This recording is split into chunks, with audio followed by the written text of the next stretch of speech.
So something came up in my GamakaShri pages newsfeed in Facebook. So this was something I wanted to talk about. We are picking and choosing spirituality, selectively seeing, selectively hearing, selectively understanding. When a teacher teaches something, a lot of the time students would hear what they already know.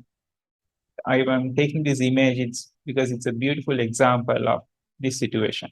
So here's the page, Buddhism, Zen, Tao, meditation. So there's a lot of beautiful things happening in this page. And this is a quote from Lao Tzu. He's the one who wrote Tao Te Ching. So Tao Te Ching is written in ancient Chinese. So there are a lot of comments about accuracy of the translation. If somebody has learned simplified Chinese, it would be a little difficult for them to translate Lao Tzu to English. So now there are attempts from Chinese scholars to retranslate. We are not going to worry about that aspect. We are going to take this translation as it is to be true. So what was selected here to represent this whole sentence was acting without expectation. But let's read through this whole statement by Lao Tzu. The master acts without doing anything and teaches without saying anything. Weird, right? Act without doing anything, teaches without saying anything. So these two lines by themselves are a beautiful start point for a contemplation. What does it mean? How does it look like? Have I experienced that before? You probably have experienced that before. If you're in this path, you probably have experienced that before. Things arise and she let them come.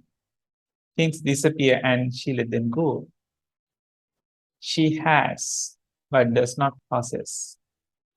She acts, but does not expect. Lao Tzu. The reason this is written in female gender, I think the original text, I think might have been in female gender. I don't think this is, something taken Lao Tzu written in male gender and translated to a female gender by the author. I think it might have originally been in the female gender.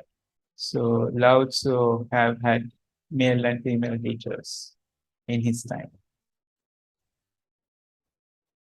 So what was selected was the last line, master acts without expecting. But what about these first two lines? Aren't they more profound? Master acts without doing anything. Master teaches without saying anything. Oh, what about the third line? Things arise and she let them come. Things disappear and she let them go. So master's actions, master's sayings, and master's doings does not seem to be directed by some prior agenda. Master seems to be responding to what is now. So it is not that she does teaching. Teaching happens through her. It is not that she does acting. Acting happens through her. So there's a difference between you are trying to act without expecting and you being the action that does not expect anything in return. So trying to act and telling yourself, I'm not going to expect anything out of that, and just be in that action in that moment and be in the action in the next moment and be in the action in the moment after that, they are very different things. So when we read things, it's important to read the whole sentences and contemplate on them fully, because they might mean something else than what we thought they mean in the time it was written. The context is important.